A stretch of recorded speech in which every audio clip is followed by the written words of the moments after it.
Olá amigos da Leandro Stormer, eu sou Thiago Bizzi e esse é o Farol LS referente ao pregão do dia 1º de fevereiro de 2016, segunda-feira. Hoje vocês vão estar recebendo o Farol um pouco mais tarde, tá difícil gravar, é a segunda vez que eu tô gravando. Na sexta-feira, não sei se vocês sabem, mas foi o fim do mundo aqui em Porto Alegre. A gente teve um vendaval absurdo, metade da cidade está ainda sem energia elétrica, toda a infraestrutura da cidade está abalada e a luz está caindo o tempo inteiro. E a gente, você deve ter reparado, né? Eu estou num lugar novo, a gente mudou de escritório e os meus no breaks ainda não foram instalados. Então os caras estão tentando consertar a rede e toda hora cai a energia e eu perco tudo. Então, tá, pelo amor de Deus, que agora vá. Antes de partir aqui para a situação do mercado, deixa eu insistir com vocês em duas coisas. Primeiro, eu gostaria que você me desse feedback em relação ao áudio. Eu acho que melhorou bastante. Comentem ali no YouTube, ver se o áudio está legal agora. E 2, Larry Williams.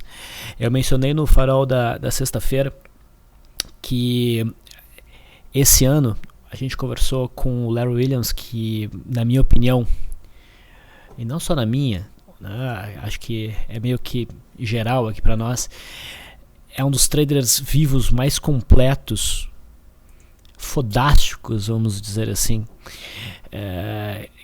que a gente conhece. E o Larry Williams é muito famoso pelas previsões de mercado dele. E todo começo de ano ele libera um relatório utilizando as técnicas de projeção de ciclos dele, enfim, dizendo o que ele espera em termos de movimentação de preço para o ano inteiro para os principais ativos e mercados. Ele não inclui o Brasil nisso. A gente pediu para ele fazer um report especial sobre o mercado brasileiro, onde ele aborda o Ibovespa, o dólar, Petrobras, Vale, Itaú, soja. Ele também incluiu o cenário para o mercado americano, que fortemente influenciou o nosso mercado. Então, um report que eu já li, obviamente, a gente vê enorme valor e a gente iniciou agora a venda desse relatório traduzido, né? Vale muito a pena, pessoal, vale muito a pena. E, inclusive, quem adquirir o report, não só vai ter o report, como vai ter também um hangout conduzido pelo Leandro, né, lendo o report, e o Leandro a fazer os seus comentários frente às análises que o Larry Williams, as projeções que o Larry Williams fez. Então entre no nosso site, você vai encontrar esse janelão aqui, e daí você vai acabar no site da Liberta Global e a aquisição tá por ali. Realmente vale a pena, não estaria insistindo se não valesse. Ok? Dito isso, então vamos finalmente para as movimentações de mercado. Na sexta-feira o mercado fez um belo movimento de alta, né? A gente estava esperando por esse movimento e, apesar do mercado já ter andado bastante nos últimos 3 pregões, a expectativa ainda era de alta. Sendo possível, claro, o mercado corrigir um pouco. Eu esperava para o pregão de hoje, inclusive mencionamos isso ao longo do início do dia, ali no LS Live, um dia mais lateralizado, e foi basicamente isso que nós tivemos. Mas o mercado está sinalizando continuidade desse movimento de alta. Não há nenhuma sinalização de que a gente vai corrigir. Mesmo que a gente venha a corrigir, a correção deve ser leve, deve ser encarada como oportunidade para montar posicionamentos. Falando de uma forma geral, isso seria muito verdade para o índice aqui, tá? Se a gente olhar onde nós não estamos em nenhuma resistência. O obstáculo que nós vamos ter é essa linha de tendência de baixa, que ainda não é nada muito significativo, ela só vai ter peso se o mercado realmente indicar alguma reversão com candle aqui, e provavelmente seria uma correção curta. A expectativa é de alta, lembrando que o mercado está reagindo à linha de retorno do canal de baixa primário. A gente espera um movimento de alta, mas a tendência de baixa primária permanece. No intraday, essa aqui foi a movimentação do índice futuro hoje. Olhando o mini, foi uma movimentação lateral realmente. A gente até teve uma sinalização de venda para o primeiro movimento, que atingiu sucesso pelo método Leandro, e depois ela foi encerrada no 0 a 0. E no final o mercado conseguiu demonstrar força e rompeu a linha d'água e a máxima de sexta-feira. está com cara de dar continuidade para o movimento de alta no pregão de terça-feira. Tá? Então, devemos seguir aproveitando os sinais altistas que venham a aparecer no intraday. No mercado americano, nós tivemos um dia de indecisão em cima da média móvel de 21 períodos. A gente tem ali um doji, mas que não indica queda. A expectativa permanece sendo de alta. No S&P 500 futuro, a mesma coisa. O mercado provavelmente vai dar uma respirada nessa região para depois continuar o movimento de alta ou continuar o movimento de alta aí de imediato. Tá? Uma zona bem importante foi testada aqui no mercado americano e é esperado que o movimento de repique, o rally, se estenda por mais tempo. No dólar, nós vimos fraqueza. Né? E eu dizia que nós não temos ainda uma sinalização muito clara para abrir posições de swing trade na venda, né? Posição na venda aqui. E apesar da queda hoje de mais 1%, praticamente 0,95%, a gente ainda não tem esse cenário. O dólar está desenvolvendo um movimento de queda e está testando essa zona de suporte que vem aqui da mínima de janeiro. Tá? O ideal é que o dólar apresentasse uma tentativa de repique fraca, com diminuição de volume, seguido pelo rompimento do fundo formado. Daí sim, com esse pivô de baixo, provavelmente já com a média móvel de 20 períodos virando para baixo, a gente teria uma sinalização mais segura para operações de venda para posição. Tá? Então o viés do dólar está mudando, mas não deu o ponto seguro para trades. No intraday, WDOH 16, tá? A movimentação hoje foi isso aqui. Não foi um dia bom para operações, a gente teve um rompimento de linha d'água até operável pelo meu modelo, que gerou stop pela média móvel de 9. Tá? O problema é que a gente ficava muito em cima dessa linha de retorno. A gente tem aqui um canal de baixa e o mercado vem oscilando em cima dessa linha de retorno, que dificulta vendas aqui no intraday. Tá? A gente quer vendas com o mercado ainda no zigue-zague descendente, testando esta linha aqui. Isso seria o ideal. Okay?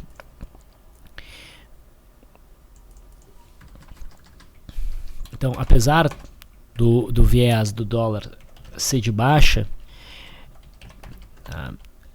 Vou pegar aqui o dólar futuro perpétuo. Eu acho bastante possível que a gente tenha uma movimentaçãozinha altista no dólar no curtíssimo prazo para depois prosseguir no movimento de queda. Tá? No momento a gente deve focar em day trades. O juro DI1F18 chegou a superar a máxima desse candle aqui, não conseguiu ir longe, bateu nos fundos que foram rompidos e volta a cair, sinalizando mais queda pela frente. É bem provável que a média móvel de 200 venha a ser alcançada por volta dos 14.535. Tá? Mas é um momento difícil para fazer vendas porque é um rompimento esticado. Tá? Teve uma tentativa de retorno à média que era razoável, foi frustrada. Melhor ficar de fora e esperar um novo sinal de reversão e avaliar a possibilidade de um trade agressivo na ponta compradora. Tá? Vender aí eu acho um pouco complicado, o mercado já está sobrevendido. Indo para as ações, a Vale continua bastante fraca, ela não está conseguindo repicar ainda, ela está mais ou menos começando um andar de lado, não vejo ponto para entrada, nem na Vale 5, nem na Vale 3. Tá? A Petrobras, a PTR4, é muito cedo para pensar em vendas para ela ainda está distante da média móvel de 21 períodos. Então a PTR4 a gente pode assistir um pouco mais no movimento de alta. A PTR3 já testa aqui a média móvel de 21 períodos, já tem um cenário mais amigável para operações na ponta vendedora, mas considerando o cenário da PTR4, eu acho que não vale a pena o risco aqui, a não ser que a gente foque em operações de day trade. Tá?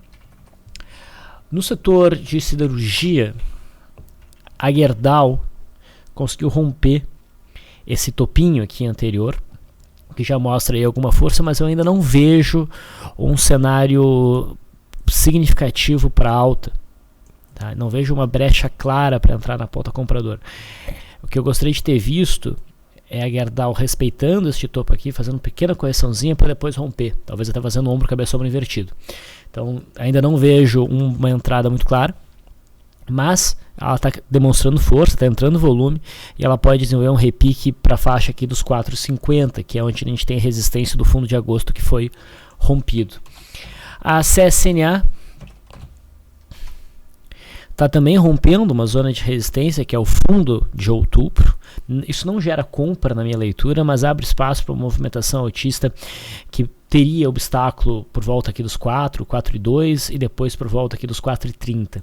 Mas não é um gráfico convidativo para entradas. A Uzi Minas está ensaiando aqui uma recuperação, tem de certa maneira uma barra de ignição, mas não me animo muito aí, tá? Se for para entrar, tem que entrar com capital pequeno. Se fosse para me arriscar em trades, em papéis tosqueiras, eu acho que tem outros papéis aí até mais interessantes. Vamos então para o setor bancário. O Bradesco acionou aquela barra de ignição que a gente viu na sexta-feira, fez uma alta aí de 2,59%. Era o segundo papel mais interessante do setor financeiro na minha leitura para buscar a operação na ponta compradora. No intraday ofereceu um bom trade de rompimento de linha d'água. Minhas linhas estão todas perdidas aqui, porque como caiu a luz, eu perdi todos os meus estudos do Profit, tá, atualizados para o dia de hoje. A gente teve um bom rompimento de linha d'água em Bradesco.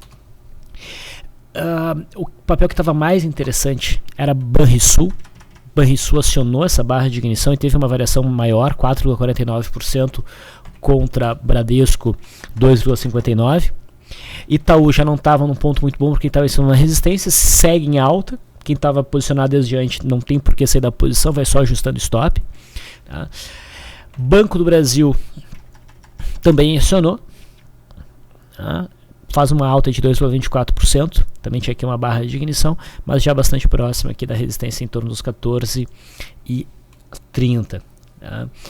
Sambi 11 também vai desenvolvendo um movimento altista, mas um papel que está mostrando maior dificuldade. Até avalia a pena um trade a partir aqui do dia 27, né? E quem entrou nesse trade está ganhando dinheiro, mas realmente o ritmo do papel poderia ser mais forte. A gente também já se aproxima de uma zona de resistência. Ambev teve um dia de indecisão, não é papel que está indicando uma venda, provavelmente vai andar de lado um tempo aqui para depois a gente poder fazer uma avaliação de uma possível entrada por rompimento. Por enquanto não há nada a ser feito. Outros ativos, Brasil Pharma chama atenção, essa é uma tosqueira que me interessaria até talvez mais do que a Uzi Minas. A gente tem aqui um pivô de alta sendo rompido. Esse papel nos chamou a atenção na barra aqui do dia de ignição do dia 18. Não teria gerado stop, mas quem entrou aqui deve ter ficado nervoso por um bom tempo e agora o papel está sinalizando um movimento de alta. Como tem um pivô ainda com a média móvel de 21 períodos para baixo, deixa eu ver, ainda levemente inclinada para baixo, seria o cenário de operar na base da superação da máxima com stop abaixo dessa mínima. Então Brasil Pharma chama atenção para um trade, tá? Na ponta compradora. Na linha das tosqueiras, PDGR acho que é o trade mais interessante. É uma congestão num fundo sendo rompida para cima, com boa entrada de volume. A gente já teve uma sinalização positiva nesse gap de alta, né? O trade aqui para o gap de fuga não evoluiu bem, mas agora o papel está rompendo e tem muito espaço para subir. Já está, se tu for olhar, já está um pouquinho esticado, mas é o tipo de cenário que pode esticar ainda mais. A gente teve uma alta de 19%, quase 20%. O stop então vai ser um pouco mais do que 20% ou não? Deixa eu ver.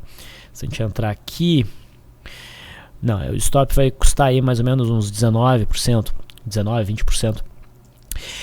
Tu entra com pouco capital então, mas tem que entender que esse papel pode facilmente subir 50%. Tá? Então esse papel está realmente bastante interessante aí na linha das tosqueiras. Um outro papel que virou tosqueira, Gol. A gente acompanhou Gol nesse movimento de queda. A gente tentou uma posição aqui que subiu 12%. Deixa eu lembrar se pela volatilidade alcançou o alvo. Pela volatilidade teria alcançado o alvo. Depois teria encerrado a segunda parte, que para quem faz a segunda parte no 0 a 0. Daí aqui não teve uma entrada muito clara, tá? foi feito um fundo, mas não teve uma entrada clara. Aí, na sexta-feira, a gente teve uma barra de ignição. O problema é a posição dela em relação à média móvel de 21 períodos, porque estava batendo nessa média. Mas era um papel que chamava atenção, a gente deveria ficar atento a oportunidades na ponta compradora. O papel abriu já numa alta de 17%, mais ou menos. Ficou difícil buscar trade aqui. E se a gente for olhar no intraday, reparem que as primeiras 2 horas de negociação do papel não teve, o preço não fluiu. O papel entrava e saía de leilão, o que tornava muito arriscado buscar trades nesse ativo. Então, eu dizia, né, quando começar a repicar, o papel deve subir 50%. Bom, subiu 50% só hoje. Só que não deu brecha para entrada, nem do ponto de vista de swing trade, nem do ponto de vista de intraday. É uma brecha clara dentro dos modelos que eu utilizo. E agora, continua subindo? Olha, eu acho que tem potencial para continuar subindo até, mas o risco agora já fica complicado. Então seria foco em operações de day trade e até se gerar com gráfico fluido, tá? Se não tiver nessa característica de ficar entrando no leilão o tempo inteiro. Se oferecer algum setup na ponta vendedora, né, eu também aproveitaria. Tá? Principalmente se o papel subir mais e fizer um sinal como esse ali na faixa dos 3,30, que é a resistência que nós temos agora, porque era o suporte, foi rompido e que levou a essa queda violenta. Milho. Eu mencionei compra no milho na superação da máxima do dia 27, tivemos dois pregões em queda e agora o milho volta a subir, volta a apresentar volume. E reparem, o milho consegue fechar acima e virar a média móvel de 9. Isso é gatilho para compra para muita gente. Muita gente opera milho pela média móvel de 9. Então isso reforçou muito o cenário positivo para o milho. Acredito no movimento de alta para buscar o topo aqui de janeiro. Já teve uma sinalização de compra, para quem não entrou, pode buscar a sinalização da superação da máxima de hoje. Tá? Eu buscaria a superação da máxima de hoje. Tá bem bonito esse gráfico. O setor elétrico hoje seguiu em alta. CEMIG subiu mais 12,5%. Okay. E com esta movimentação, CEMIG alcança uma faixa de resistência por volta dos 6,65. Tá? Talvez até suba um pouco mais, porque a gente tem um cenário de Opening Power Breakout, mas se a gente tiver setups na ponta vendedora em CEMIG na terça-feira, existe boa chance de performar bem do ponto de vista de day trade, tá? Porque o swing trade não está dando venda ainda. O setor elétrico chamou muita atenção na semana passada e muitos papéis do setor elétrico já começam a alcançar zonas de resistência. Copel também subiu bem, hoje faz uma estrelinha, não é um cenário para uma venda segura, tá? Mas para quem tem posição, ajustar stop já começa a ficar interessante. Tá? A resistência mesmo seria mais na faixa aqui dos 23,50, 24. Então o papel até poderia subir um pouco mais. Tem espaço para esse swing trade, mas o cenário intradiário já permitiria, em conjuntura também com o gráfico diário, uma pancadinha para baixo, que talvez possa oferecer um bom day trade na ponta vendedora. Eletropaulo, lembra que a gente viu o Eletropaulo alcançar a faixa aqui dos 6,50, era um ponto importante, o papel virou numa barra de ignição, só não recebeu uma avaliação melhor, porque a gente ficava próximo aqui da média móvel de 20 períodos desses fundos. Bom, o papel fluiu bem, conseguiu romper essa zona de cataclismo de resistência e agora vem buscar a resistência dos 8,45, 8,50. Ainda não há sinal de reversão, mas a gente gostaria de ver esse sinal de reversão. Se o papel recuar um tanto, marcar um topo aqui nessa região, o rompimento dessa região no futuro vai ser um rompimento de alargamento reto muito bonito. Tá? O papel fica interessante para operações de day trade na ponta vendedora. Claro, isso exige um pouquinho mais de conhecimento de mercado, porque é day trade que estou me referindo, tá? Mas eu vejo boas chances do setor elétrico oferecer day trades na ponta vendedora. Quem mais do setor elétrico? A Light também fez um bom movimento, lembram que a gente teve essa barra de ignição, agora o preço vai alcançando a resistência aqui próxima a R$9, 8,90, R$9. NBR alcançou a zona de resistência mais próxima e fechou num candle de força vendedora. Eu não me sentiria seguro para fazer operações na ponta vendedora em swing trade aí, mas é um papel para olhar no intraday que pode dar day trades bons. Inclusive a abertura de hoje foi um bom exemplo de setup de fechamento de gap. onde as bandas, o papel abre, né, já com as bandas semi-abertas, elas ficam daí bem abertas. Perdeu a mínima venda, só que foi difícil a venda aqui também, né? O papel chegou a pular no intraday. Reparem as bandas estreitas que a gente tem para o pregão de amanhã.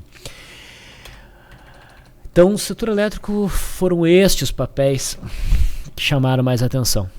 TRPL está se aproximando, a gente viu como aqui no dia 28, né, com uma barra de ignição mais interessante, acionou, também já pede ajuste de stop, mas tem um pouquinho mais de espaço para alcançar a resistência ali nos 46,70, 47. Embraer tá com uma cara boa. Esses dois candles aqui, um candle preto, forte, completamente ignorado, para um candle ainda mais forte, branco, tá? É quase como se fosse um Twin Towers.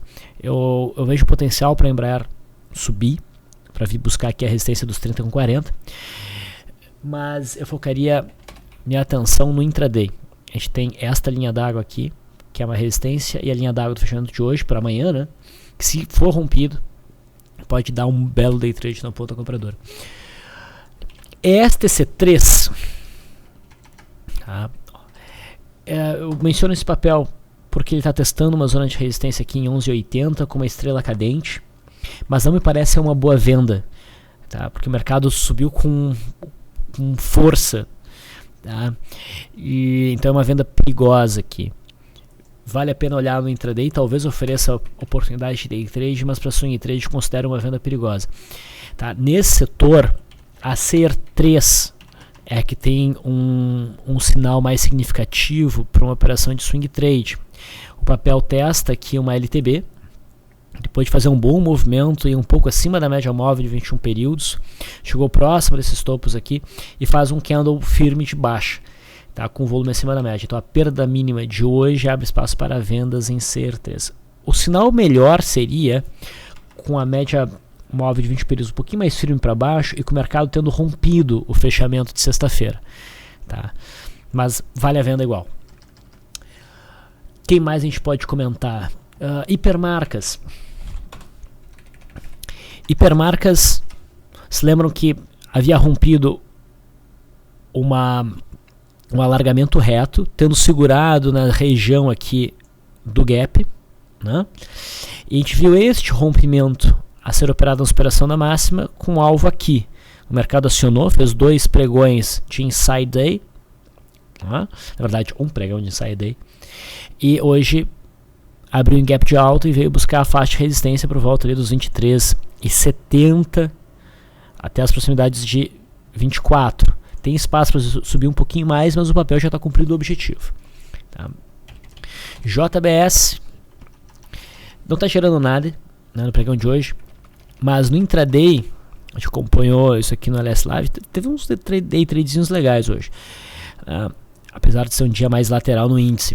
A gente teve um rompimento de primeiro movimento para baixo, que conseguiu fluir, e depois a gente teve uma barra de ignição aqui nas 14h30, que trouxe o papel de novo, com grande amplitude de variação, né, para a resistência do dia, que era a linha d'água. Então foi um papel de movimentação interessante. Tem mais alguma coisa para ser comentada? Não. É que eu inverti a ordem dos papéis para juntar em relação aos setores, tá? Então foi isso que nós tivemos de mais interessante no pregão de hoje. Eu vou ficando por aqui. Agradeço a audiência de vocês. Até amanhã, terça-feira.